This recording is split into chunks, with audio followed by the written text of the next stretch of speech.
તો ફરી એકવાર પરસોત્તમ રૂપાલાને લઈને ક્ષત્રિયોમાં નારાજગી જોવા મળી છે। ભાજપ પ્રવક્તા શ્રદ્ધા રાજપૂતે નિવેદન આપ્યું છે, ચૂંટણીમાં કોઈ અસર દેખાવાની નથી, ક્ષત્રિય અમને મત આપશે, ભાજપ ક્ષત્રિય ઉમેદવારોને મેદાનમાં ઉતારશે અને તેઓ જીતશે।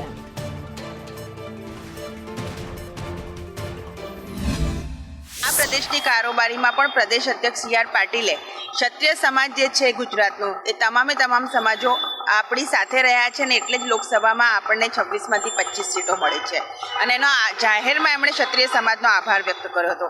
એટલે આવું કશું છે જ નહીં। હું તમને એ પણ આશ્વસ્ત કરું છું કે ક્ષત્રિય સમાજ છે સ્થાનિક સ્વરાજની ચૂંટણીમાં પણ ખૂબ સારી રીતે છે એ ભારતીય જનતા પાર્ટીનું સમર્થન બી કરશે અને એમાંથી એમના ઉમેદવારો પણ છે એ ભારતીય જનતા પાર્ટીની સ્થાનિક સ્વરાજની ચૂંટણીમાં પણ ભાગ લેશે।